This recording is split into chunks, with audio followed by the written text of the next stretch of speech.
am Sue Webley. Welcome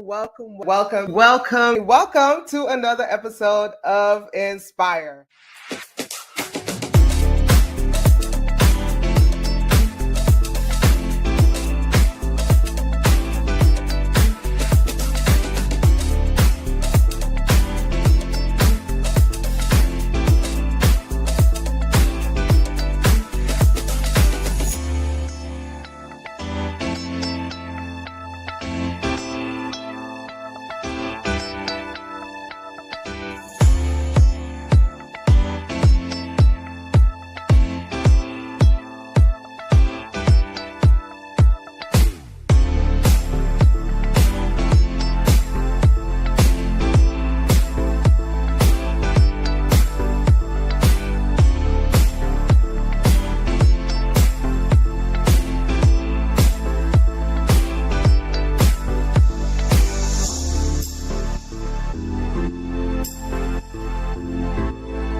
Good morning. Welcome to another episode of Inspire. I'm so glad that you are here. My microphone is in the frame, but it's all right. It's okay. I'm not gonna be anal today. Welcome, y'all. I see you coming in on all of the social media platforms, on Instagram and LinkedIn and Facebook and on YouTube. And so if you're joining us from any of those places, or you'll be catching this in the replay or listening to it later, I welcome you. Thank you for hanging out with me this morning. I'm your host, Sue A. Webley. I'm an author, producer, minister, and entrepreneur.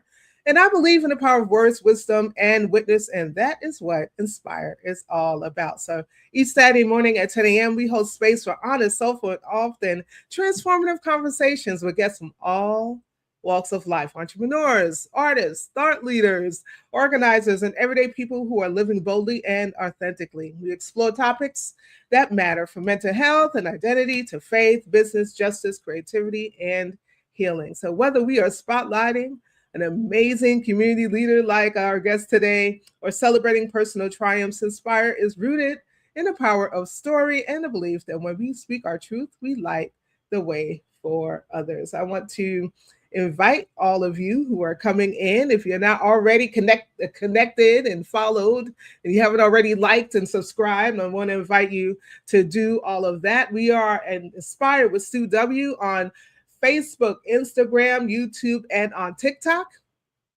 And if you want to go ahead and head over to our website at www.getinspired.live, you can learn all about the show, watch all of our previous episodes, and subscribe to our newsletter, because we don't want you to miss a thing on Inspire. So again, I'm going to ask you to share. I'm so excited about our guest today. Hey, Instagram, I see y'all. I'm so excited about our guest today. And we're going back to YouTube. We are separating. Thank you all for those of you who still follow us on Carrot Solutions LLC, but we are kind of isolating Inspire. And so please go over to Inspire with Sue W on YouTube and go ahead and subscribe. If you're watching and you are so inclined, I want to know what you're sipping on this morning. You know how we do in Inspire. Okay, what you got in your cup? Well, first of all, I got my Inspired Change tumbler, because it's a travel mug. So I'm going to take a sip. Y'all know I got coffee in my cup, so I don't even have to explain that. But what do you have in your cup? Is it water? Is it tea? Is it a smoothie? Is it orange juice, apple juice, whatever you got in your cup? Share that. Share where you're watching from. Share what you're sipping on. And listen, if you got something strong in your cup, I'm not judging you. Go ahead and share that too. So let me take a sip.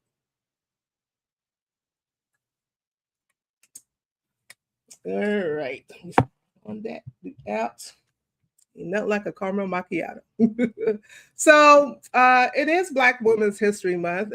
Those of you who don't know, it is Black Women's History Month, and we are celebrating Black Women's History Month here on Inspire. Shout out to Sha Battle, who is the founder, the curator, the creator of Black Women's History Month. And this year's theme is sharing our stories, honoring our legacies. And I think it's a powerful theme in any year, but in this moment, it feels especially urgent across the country. Hundreds of bills that have been introduced that target trans and gender expansive people, with Black trans girls and women facing some of the highest risks of violence, erasure and harm. And at the very same time, Black women in any arena, from the pulpit to the classroom to the streets, are still doing the work of holding communities together. We know how to hold a community together, right? Pushing movements forward and imagining futures where all of us can live free. That's very womanist. That's very womanist.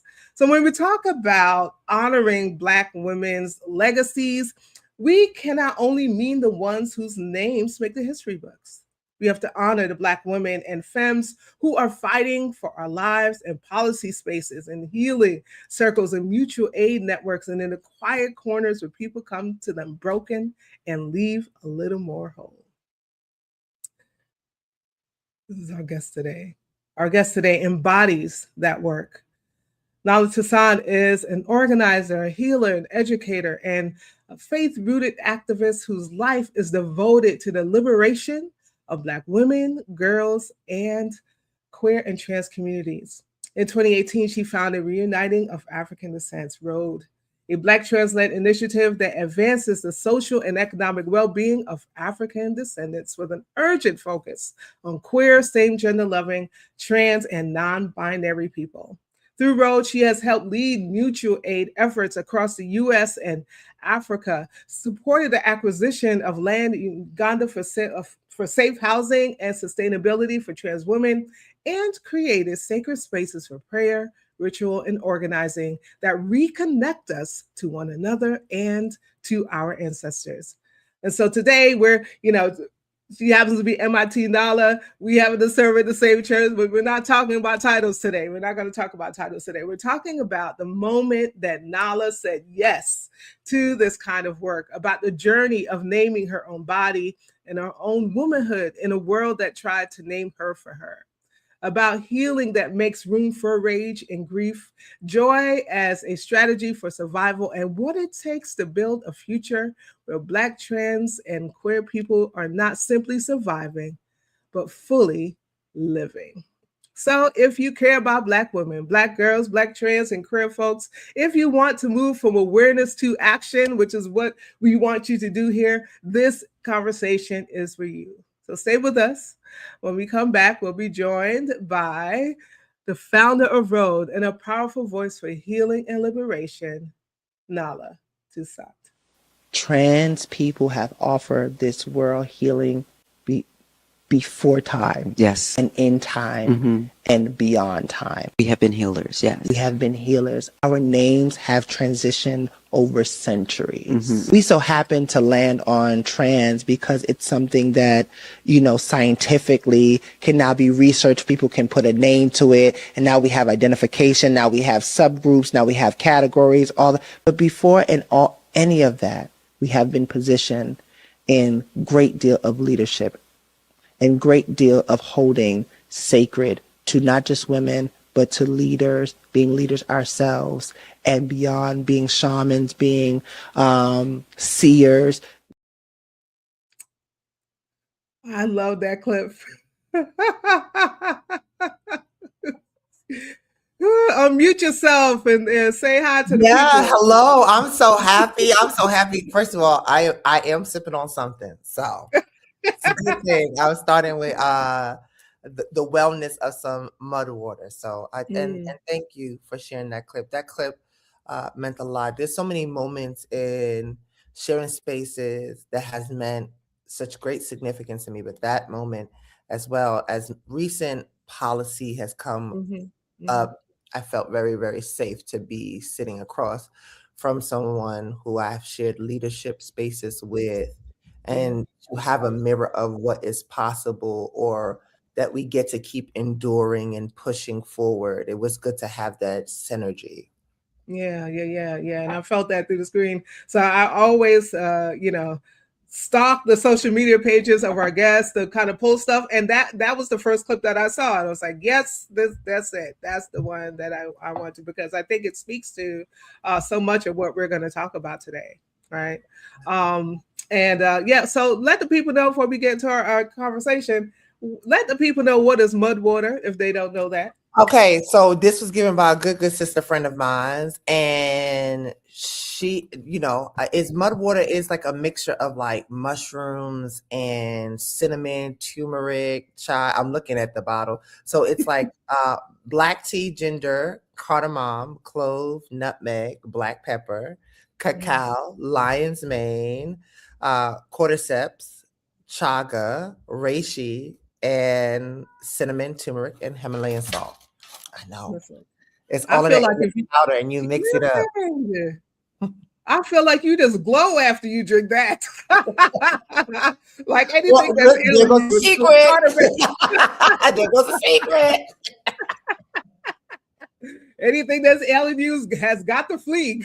Listen, shout All of out to that stuff is. Morticia Godiva for her glow. Yeah, she's a great she has so much talent, but my sister friends. There's nothing like Yeah, having yeah. black women and black sister friends who can hold you in all the ways, Mhm. from health to Yeah, mentally and to skin and beauty. So we love yeah, yeah, it. yeah. And grateful that many of us are kind of leaning into Mhm. the types of medicine that that's already in our DNA, that we already we came up with. Some of us from Jamaica and the Caribbean, and and even from wherever you're from, right? Oh, yeah. Africa, the U.S. We know how to make medicines. We know how to concoct things and put things together to help healing. So while some Western medicine is good, and listen, if you need it, you should take it. Um, I highly recommend that you also incorporate some of those other, some of our practices that we have kind of Oh, yes. lost along the way. So thank you for sharing all of that with us, Nala. I'm excited about our conversation. So yeah, so I wanted to start with, I guess, your beginning. Okay. Right? Like maybe the moment that you said yes to this kind of work, yes to healing and organizing and creating liberatory spaces for Black women, girls, and queer and trans folk. Do you remember when you realized that my life is going to be about this? Yeah, I will say I don't think it was like one single moment. I think the atmosphere around me started shifting in so many different ways that called me to respond. Mm-hmm. And I will say, like, just uplifting Black women in general, and some even Black men and gender expansive folks who have been in my journey. It was the Delta Sigma Thetas, it was the AKAs, it was the Black single mom on my block, watching their pain. It was the Black femme being bullied off the bus. It was different. It was so many moments of just seeing the struggles, like the principal struggles from systematic oppression of Black folks, and then this desire and the knowing of thriving. And so there was so many sacred interruptions, so many Mm-hmm. moments where I realized I couldn't unsee harm. I couldn't unsee it, even if I didn't have the language to identify or name it. My body physically like, something ain't right. I don't like how this person is talking to this person, and I don't think they would talk to this person like that if they looked a certain way, or if they identified a certain way, or if they had access to resources, right? And I couldn't unknown my own capacity to transform it. Like I couldn't unknown that. Like there was something about me that's like, yeah, I gotta stretch. But one of the clearest shifts came when I recognized that my survival wasn't random. It was institutional. Like I could tell. I started realizing like, oh, this is not just I'm not working hard enough. Mm-hmm. That my boots is not on the ground. Like it wasn't. There was something more. That my life, my body, my story were not just things I endured, but there were tools that I could use to create a space where others didn't have to suffer in silence. Saying yes meant choosing purpose or permission.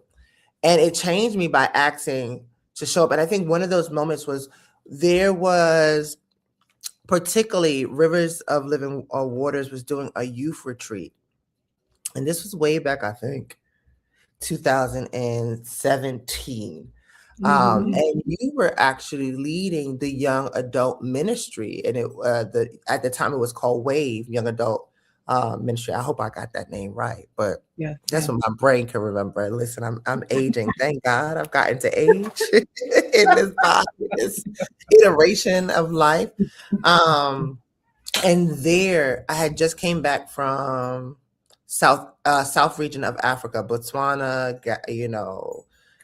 Johannesburg, Cape Town, and I kept having this lingering question: what would it be like to be in support and conversation of this Pan-Africanism concept that sits in the intersection that we always knew, where queerness, gender expansive, transness, all these language that have developed and intertwined in this English tongue, right? What would it look like to connect us when we've been disenfranchised and displaced, but made it look good and made it look pretty in all the ways that we can, right?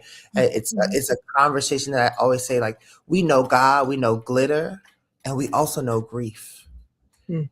So we navigate grief, we put glitter on it, and then we go back to God, and that interchanges so many different ways. And so, yeah. Yeah. Thank you. I love what you said about those disruptions, right? Because the disruptions will come, right? But I believe those disruptions come so that they could reshape our life, but the lives of other people. And it makes me think about God's will, because we talk about God works together. God works everything together for the good. And some people take that to mean, yeah, it was God's will that I went through that. It was God's will that I was raped, that I was sexually abused. It was God's will that I was hurt in such a way. I don't believe any of those things are God's will, but I know that God can take those things and work those things together, not only for our good, but for the good of others. So many of our calls come from trauma, our own trauma. If you ask any of us who's like a nonprofit leader, working with particular demographics, nonprofits, there's a point in our life where we have experienced something, right? And so this is not anything against those who have gone to school and got the PhD and got that knowledge, right? There's nothing against them, but there's nothing like having experienced something yourself, right? That you can speak from that place. That other people can see, like, you know what? That you may have some scars, but those scars are evidence that you've healed. Yeah. Right. And that gives me hope, because if I see you have done it, or you're still doing it, because we got to be transparent about that too. If we're still walking in it, we're still trying to heal and fix things and make, say, still working on us.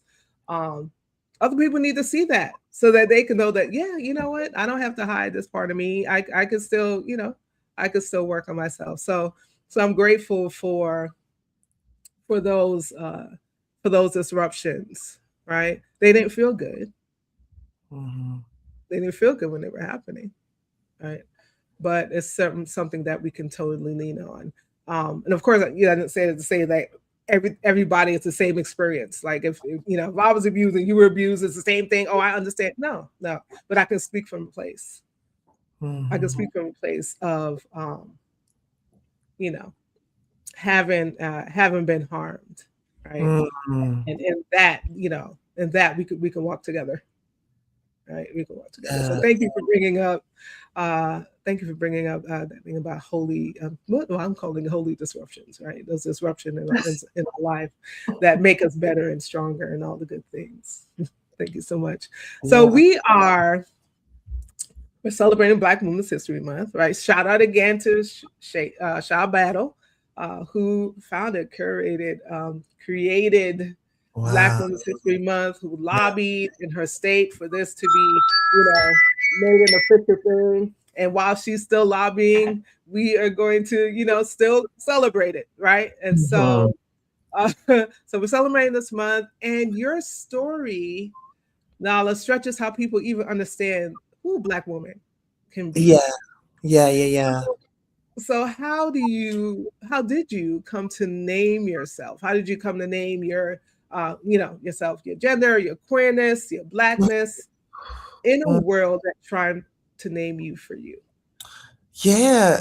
What I know for sure is that naming myself was an act of the resistance and return.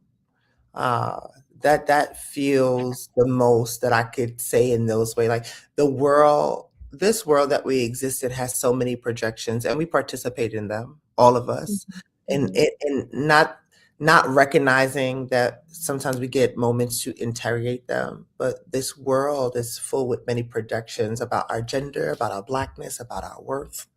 Um, but I had to sit with what felt true in my mhm, body and my spirit.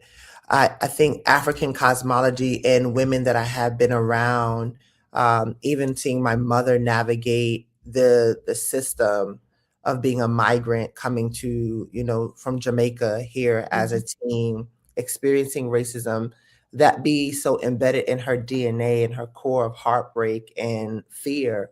Um, and how that made her an anxiety to navigate the world, and how that was then put on us as kids, like, don't do this, sit up like this way. And I think what I have witnessed from my lenses of the world and what I have experienced, like as you were naming earlier, like experiencing many forms of violence and not even having the language to name that it was a form of violence, mhm, because of how this innate expectation of Black feminine bodies to be able to endure. I think about Sarah Botman a lot in this concept of the world of seeing this beautiful full size figure woman being objectified and caged and but poked up. It makes me think about Maya Angelou. I know why the the cage bird sings, right? I think about those concepts and what is actually trying to be emoted through words when we're trying to find out and identify so that folks can be invited in. This is what I'm experiencing. So naming myself came from the resistance, the return. It came from really wanting to be in a place of what it means to be loved, right? mhm, My name given to me in meaning, from my mother's wound, and her consciousness was that my name meant beloved of God. mhm, And I believe names have meaning. And so while stepping into the iteration of my becoming and my return, I kept the meaning of my name. And I knew that uh, it was important to find languages that affirm my name. My name initially was given from a Hebrew stance, and mhm, I knew that I wanted something that was different in terms of, it's Swahili, and it just landed. Nala means beloved of God. It means to be a gift, and I believe that my name has led up to who I already knew in my consciousness that I was going to become. yeah, I learned that naming isn't just identity; it's alignment. It took unlearning fear, right? And I still go between the parts of things that I'm afraid of, right? mhm, As mhm, I have had more time of life, I did not think that at 30 something that I would experience. I thought that my cutoff was going to be at 30, 31, 32. So I was just rushing.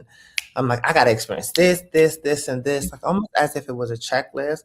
And even in moments, it wasn't a checklist. It was like, oh, I get joy to get to experience this. And then mhm, releasing shame. I think those parts play in shame of choosing, right? No one talks about this innately shame that come when you free yourself of people's projection and expectations. And yeah, you say yes to yourself. That shame also is created by the projections of others who then will search from different threads to condemn you, whether it's through theological texts, through their own interpretation, mhm, or just classic ways of being that are systemically, inherently rooted in scarcity that promotes racism, xenophobia, etc. And I think all of us have inherently inherit that impact of that. It's really about what we're doing with it. And so that's a practice for me, is like releasing the shame and then trusting, excuse me. I had that little gruggle. It's allergies. And those allergies get me all the time. And then the other part is trusting that I could define myself on survival. There had to be this learning space between the unknowing and knowing. Like I could see it. No one talks about the growing space or what that actually looks like. I had samples, but it wasn't Nala. It wasn't, who I was going to be. It wasn't the Ia, I didn't know that in my iteration of choosing my name and identity, that more forms of becoming would come, because I had not contextualized what it meant to live past a certain age based off of data that was presented, another projection. But God says, I have the final say. And it does not mean that the final say it means that trans folks that have died at the hands of systematic oppression and lack of nuance means that God was not present, or that it was okay for them to endure. I want to make the distinction. That's not what I'm saying. Right. What I'm saying is that the very mere fact that there is a chance every day for someone who is becoming to still say yes, even in knowing that is a resistance and a return. You choose this even in knowing the cost, the weight on your life, that you will say, I say yes to myself because I trust in God. I trust in myself because I hear well. I hear a calling. And the journey may look different for everyone else. There are folks who step into that becoming because they think that it is. And it actually might not be that. It may be gender expansive. It may just be an acknowledgement. It may not be a physical iteration. For me, it was a survival. And now I move through the world knowing that my existence expands what's possible for others. And I think that alone feels good. That alone feels sacred. That alone feels joyful. That alone means that it's sacred. Yeah. Thank you so much for sharing that. If you've just joined us, y'all, we are in conversation with the amazing Nala Simone Toussaint. If you have a question or a comment for Nala, please post it in the chat so that she can, hey, Minister Diane, so that Nala can respond to those questions and comments before we end our time together today. So you talked about naming, the self-naming, and you talked about the cost of it, right? And so that leads into how you understand your body, right? So we're coming from the naming to now this embodied experience. And so much of your work centers on the body, Black bodies, trans bodies, disabled bodies, immigrant bodies. When did you first realize that your own body was both a site of harm and a site of home? And how has reclaiming it shaped how you move through the world? Yeah.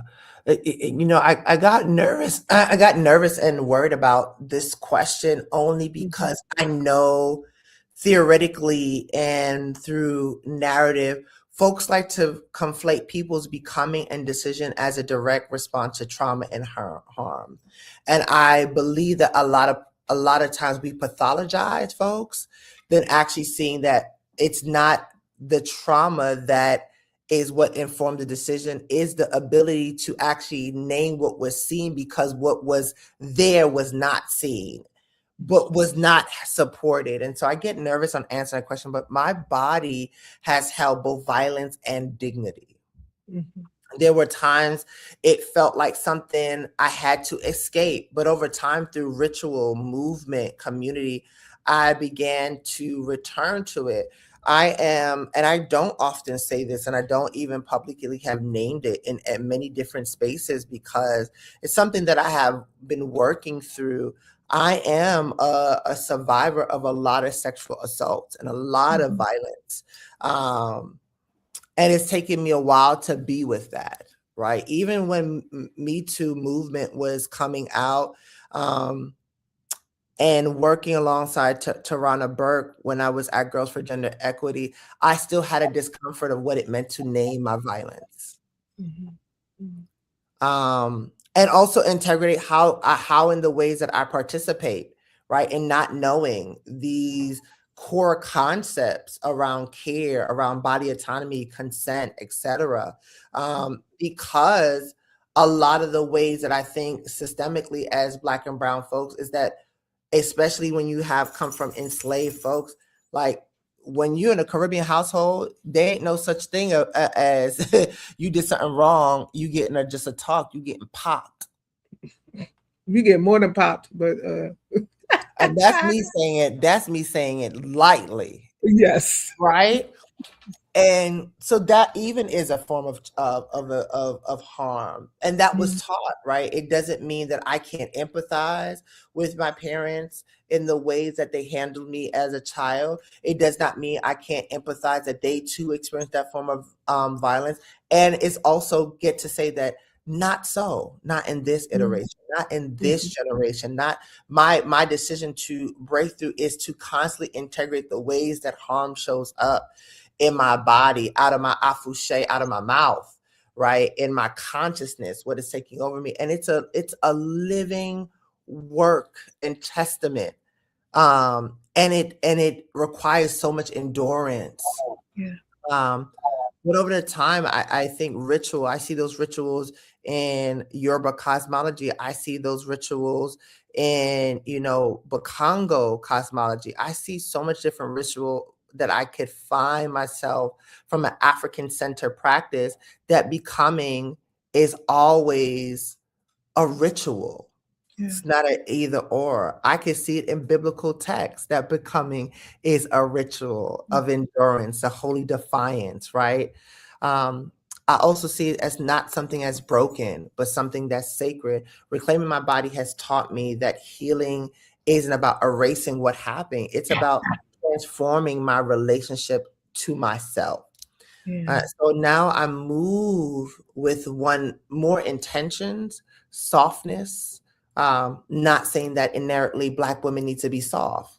See, there are distinctions, right? Because I also know being in a feminine body that is curvy, that is plus size, or even fat to some, depending on whatever your language may land on.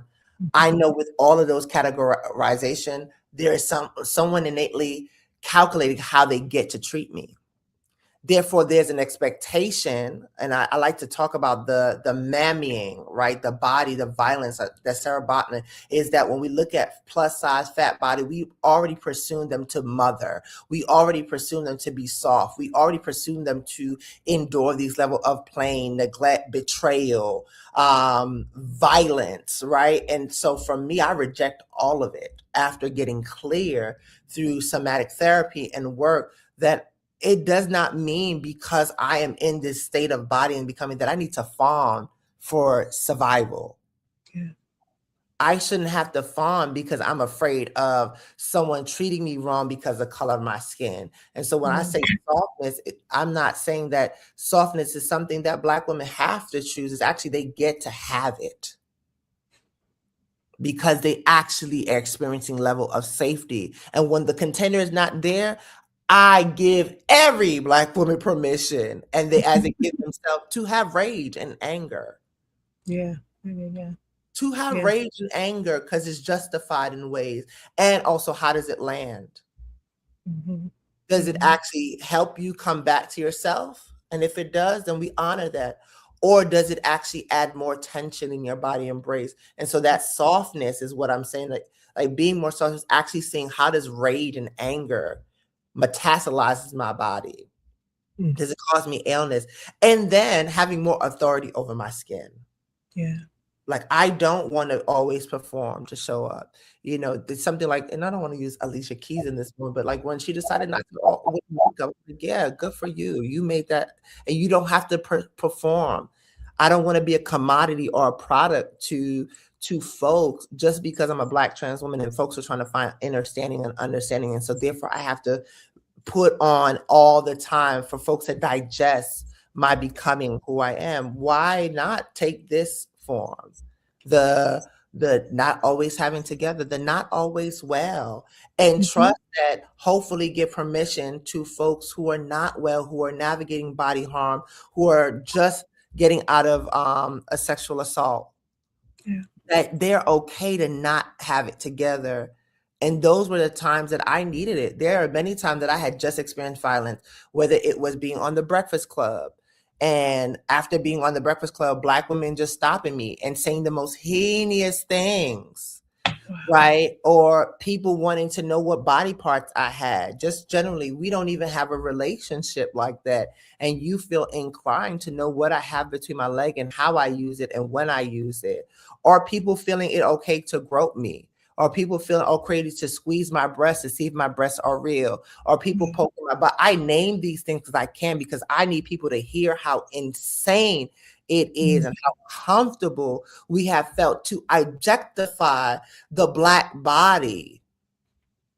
That has been a normal thing when it does not look like what we think that it should be desired to look like or feel. That we have a raw conversation around what consent looks like, what care looks like, out of the gaze of our own sexual explorations or curiosity or etc., that we don't realize that there are boundaries with care. So those lived experience has helped me these past, the COVID and everything, to really be in conversation with myself, to put on weight that is in stress or depression, and name that I have not been well. And I'm not well because I've endured violence. I'm not well because for 30-something years, I've been fawning and smiling and being on stages, making it look good in hopes that you all can hear a story of someone who is normal, so that you all will figure out a way to stop killing Black trans folks. That does nothing for me. That endurance, when I say does nothing for me, because behind it, I'm still left with the wound, right? No one says, hey, let me afford you therapy after you experience that. And a lot of these times it's in institutions, and we don't often have infrastructure. But what I am grateful for is that I'm seeing Black women who sit in the intersections of harm, identity, and radical change are creating them across the identity spectrum. Black non-binary, two-spirited, even Black trans men are a part of the conversation of what it means for the body to endure harm, what it means for us to need a different container than the one that we've been given. You have laid so much, so much. You've put so much right here into this space.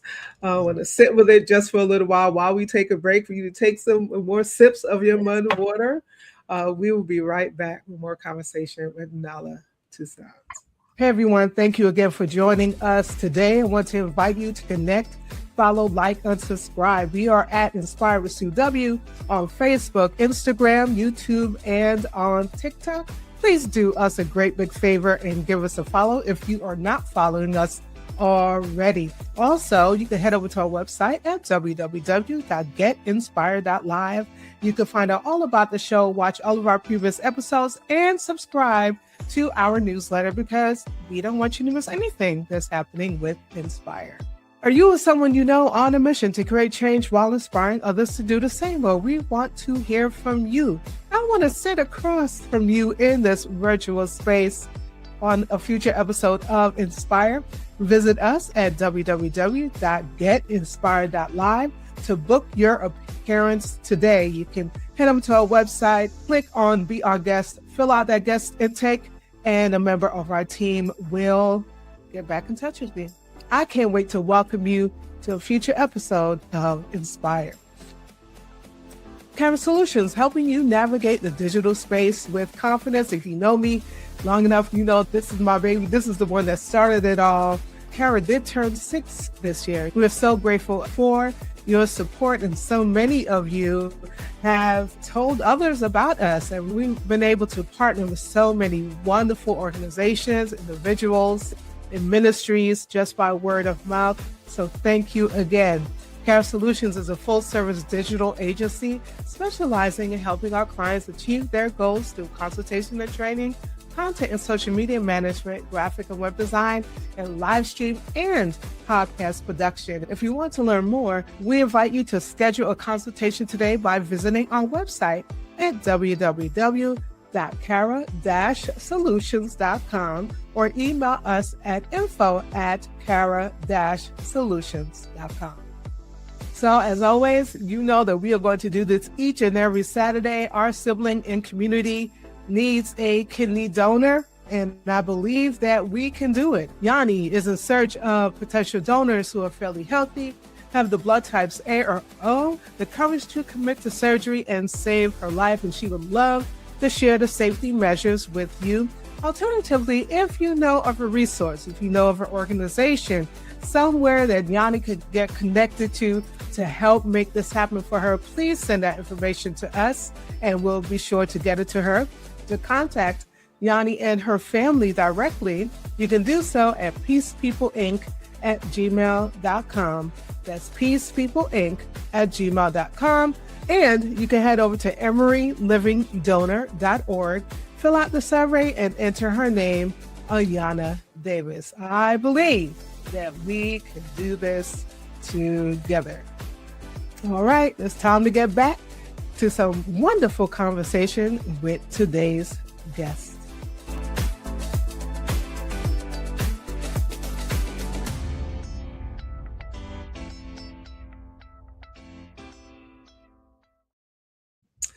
Welcome back, everyone. Welcome back, Nala. It's just been such a wonderful, we've been having such a wonderful conversation so far. And I thank you for saying yes to hanging out with me this morning. But I want to move into the work that you do with Road. Yes. Right? So Road is a global translate initiative to repair spiritual and material fractures right across the diaspora. So when you look at Road today, what do you feel most proud of? And in what ways does it feel like you're honoring the dreams of your ancestors? And before you answer that, I thank you for bringing the ancestors, Sarah and Maya, into the space today. So go ahead and answer the question. What ways does it feel like you're honoring the dreams of your ancestors? A lot of my work is rooted in ancestral veneration, and I don't always get it right? Because I recognize that it's not about getting it right, it's about being in process, right? When I hear the saying light and progress, right? Light, progress doesn't say light and darkness, light and shadow, but we know that darkness and shadow, in whatever concept that you understand it or folks may receive it to be, is that there is progress. And so it's been challenging, right? And so I am most proud of that it has been challenging. I didn't expect that this was going to be an easy call. Then there would be no need for it, right? This ancestral veneration work is rooted in neglect. It is rooted in displacement. It is rooted in recognizing that we have been on a chattel slavery, and we come from those generations of people who have experienced those levels of violence and harm in our DNA. So for me, it has been in a conversation and participating with many other leaders who understand the urgency of creating an ecosystem that benefits us, that we actually get to feel, taste, and experience a life that is full of safety, a life that is filled with our reconnection to nature and rituals that affirm us, And so from mutual aid to land work in Uganda, or, supporting Jamaican queer and trans folks who were impacted by Hurricane Melissa, or helping folks in Cuba, or helping trans folks in Haiti. A lot of that work was rooted in just meeting the urgent need, and it came with a cost. Uh, it sounds great, like, wow, but it came at a cost. It came at a cost of many people volunteering and giving their time and their wisdom and their resources, even direct funds out of their own pocket when they really didn't have it, to create space. It means sometimes saying yes to unsustainable infrastructure, while also making the decision to say, I can't allow you to participate that because I don't have the financial means to afford you the care that you need. And it also can be a liability, right? Talking about from internal to external. And the folks that are receiving that level of care don't see what's happening behind the scene, right? When we think about how capitalism worked and how we all participated because we inherit it, right? Where $1 here will probably get you a bag of chips, if that, may get someone across in another country something much more and much greater. Yeah. And how that currency keeps us from caring for each other, right? And then we're reaching for our goals, and rooted in what? And so the accomplishments that I sit with is land reclamation, which was hard.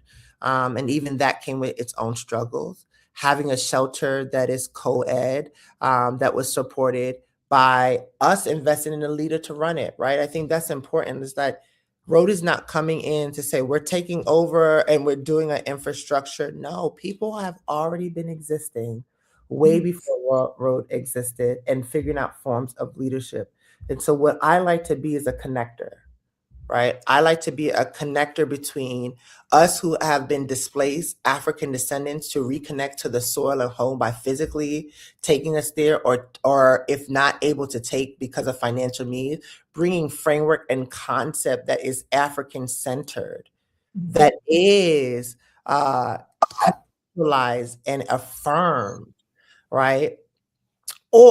And bringing them to be in leadership conversation to learn what is required if we're going to have a global conversation from the global north to the global south, and how our investments and our money and our resources can innately create harm or strip people of their communities and their land. We see it in Palestine, we're seeing it now in Cuba, and we're seeing it in many different ways, where it helps us to ask, what is this all for? Are we okay with seeing children being murdered? Are we okay with queer and trans parents not having means for their children, okay, and justifying is because of their lifestyle? Are we okay with being in a box that was given to us when a lot of our traditions did not live in a box, right? We came from matriarchal societies. We came from gender expansive societies that has changed due to the disruption of colonization and theological enforcements that are rooted in whiteness, right? And not to say that Christianity never existed before whiteness. It did. It got changed along the interpretation. It got enforced. It became laws. And so when I think about Rhodes' work, is that the framework has to be rooted in faith. It has to be in destruction and decolonizing what has impacted us and created this impact of us to deport, and then bridging the gap between resources and connecting us to break bread, to actually talk about the leadership skills that we already have. The challenges and the invitation that I have for anyone who are witnessing is that what resources of volunteering can you do? What can you offer? Whether it's a Zoom class that's teaching folks, sometimes I have folks teaching about Yoruba cosmology or Reiki, or things that can reach folks across at another location on the continent of Africa, where there are physical bands physical in traveling, where folks that are LGBT cannot get access to some of the materials that we have just by the mere fact that it says LGBT. We don't even realize that you would literally have to have resources, money to buy a VPN to change to get access to that. And so these are the real barriers that people have in finding themselves. Yeah. Yeah. Thank you so much for sharing that. What has it taught you about what's possible when Black trans women lead? What it's taught me is that it's bigger than me. There are moments in our intentional work where I saw a trans woman not just surviving, but leading, organizing, and dreaming. I think of, again, we all have feedback on how people serve, but I think about Lord's Ashley Hunter, where I witnessed her be so radicalized in my own conception of what radical would be at the time. And when I look now, I'm like, yeah, it was justified because it was violent as AF. Mm-hmm. Mm-hmm. I can now understanding violence in my body because I can name it. I can imagine enduring violence and violence and violence, neglect, showing up and having to speak and be okay and smiling at the gazing and not using ways to cope, right? And in that level of harm, because harm has been projected, we're easily susceptible to give harm, right? Hurt people, hurt people. And so it's folks like that. It's folks like Reverend Valerie Spencer. It's seeing women who have continued legacies from their grief of their sisters and brothers and siblings who had been taken too soon, who were neglected to be cared for, who died from epidemics because no one wanted to touch their body. And so it's leaders like that. It's current leaders now, right, who I think are doing work, whether they are televised or not. I think about folks who are behind the scenes, Martisha Godiva. I think about, Hope Giselle, who just came out with a documentary giving intimate moments of her life. I think about, folks who are in different areas. I think about Dominique Morgan. I think about Tila. I think about so many different. I think about Milan, Coco Jones. I think about Katrina. I think about the women who helped mold Daniela Carter, Janet Mock, Laverne Cox. I think about the women who helped me get a sense of understanding that could promote safety and endurance. Yeah. I think about that. I think about that. The ones who are leading, organizing, and demanding. I think about, and I realize that it isn't about me creating some time. I think that's also the truth. It's not always about me creating something. It's about unlocking something that has always existed within us. It's taught me that when Black trans women are resourced and trusted, we don't just participate, we transform the entire systems. And I'm excited about seeing our capacity increase when it comes to Black expansive folks in different bodies and shape. I want more conversations about non-binary folks. I want more conversations about Black trans men being able to name the inherent violence that they experience that have been suffocated because they have chosen manhood. I think we have a capacity as Black and brown folks, as a village, as African-centered village, to be in a circle to hold it all because we understand pain. And if we sat in a circle, we all have experienced a level of pain that is hurtful, and pain is pain. Yeah. And we don't have to be in that oppressive level of who's more. It's just like, with that pain, how can I hold you? How can I help you? I'm also in pain, and I got capacity to make you tea. Let's sit down and drink this tea together. Yeah. Oh my goodness. Whew. I love it. I love it. You called the roll. So thank you for bringing all of those sisters into this space as well. Can't believe like our time is just about up, but I need to access. And I feel like we need a part two because there's so many things I wanted to talk about that I didn't. But let's talk about joy, because we love to talk about joy. We believe, that joy is resistance, and so I think that as a black woman, as a black woman of trans experience, right? Uh, Joy can sometimes be kind of framed as a miracle. Like people don't expect you to have joy. We see there are many, and I'm trying to put this lightly because I believe there's cause for the anger. I think some people experience black trans women as being angry all the time, Mm-hmm. right? But could you talk about joy as a practice and a strategy? Mm. Yeah, that's good. That's good. That's good. That's so good.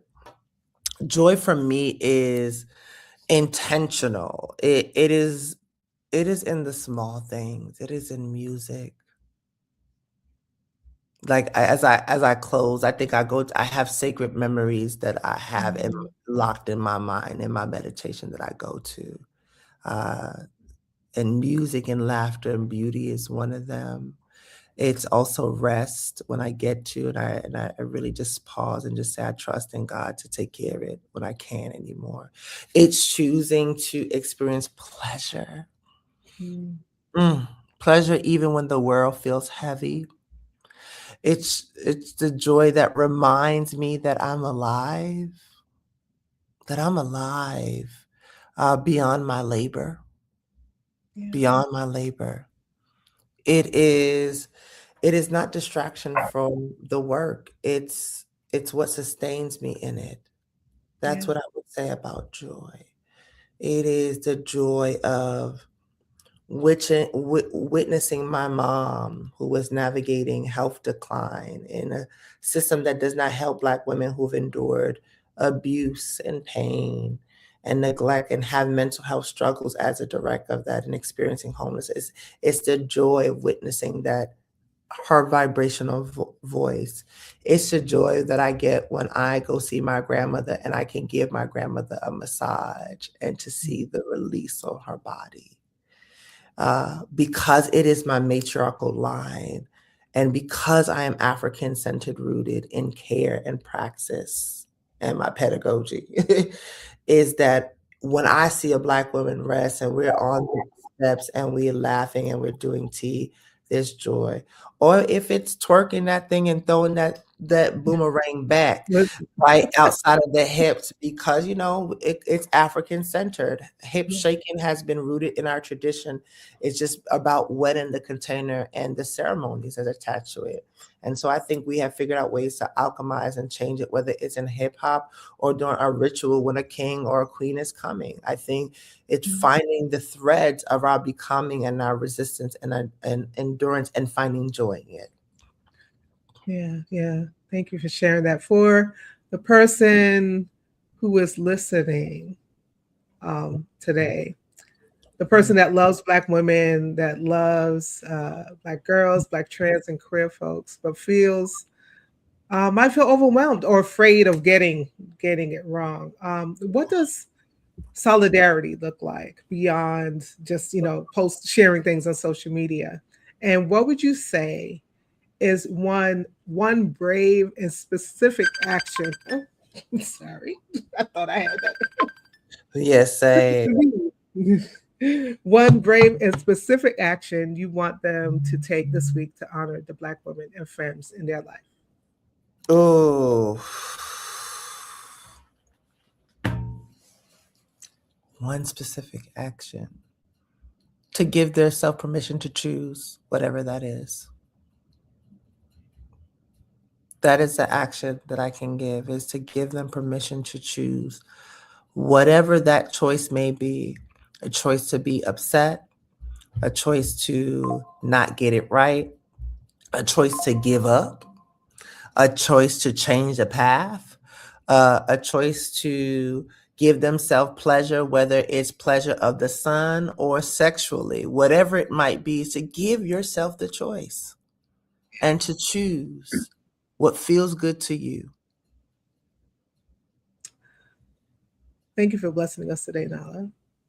Thank you for bringing your whole self to this conversation, bringing your story, your faith, your rage. your Mm-hmm. joy and your vision. And you've reminded us that honoring Black women also means honoring Black trans women, Black Mm-hmm. queer women, Black girls, those whose lives are often at the greatest risk and yet whose leadership is transforming our world. So thank you We to have everyone watching. Yeah. Yeah, go we have ahead. we have a lot of threads in common, though our path to womanhood may look different.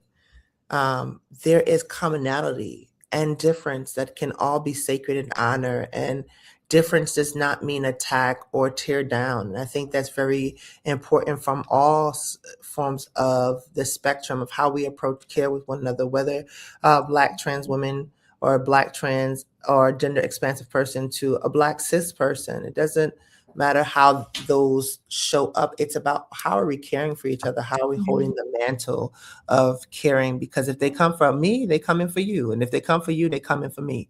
And that's how I see it, right? And that our differences actually give us a way to ask the question, how do I get to handle you with care? Mm, yes. Tell the people where to find you. They can find me at www.nala, Nala, Toussaint, TOUSSAINT.com. And please sign up for our Liberation Circle. There is a lot of resources that come, and when I get them, I get to share them out or put them in my platform or Linktree. So sign up so that you can get some information. I Yeah, appreciate sign up so you get some information. For those of you who are watching or listening, I hope you heard an invitation today, right? I hope you heard an invitation to name your own body as home, to make room for both your grief and your joy, right? I pray that you heard the invitation to move beyond performative allyship and into real everyday solidarity with Black women, Black girls, Black trans, and queer folks in your life. And so if this conversation stirs something in you, please share it. Share it with somebody else. Share it with someone who needs to hear it. And sit with the action step that Nala offered. And also ask yourself, what is my part in making that future real? What's my part in that? What's my role? So I am Sue Webley. This has been Inspire. And until next time, I want you to stay lifted. I want you to stay motivated. But most of all, I want you to stay inspired. Thank you so much, Nala. Thank you. Thank you. See y'all next week, everyone.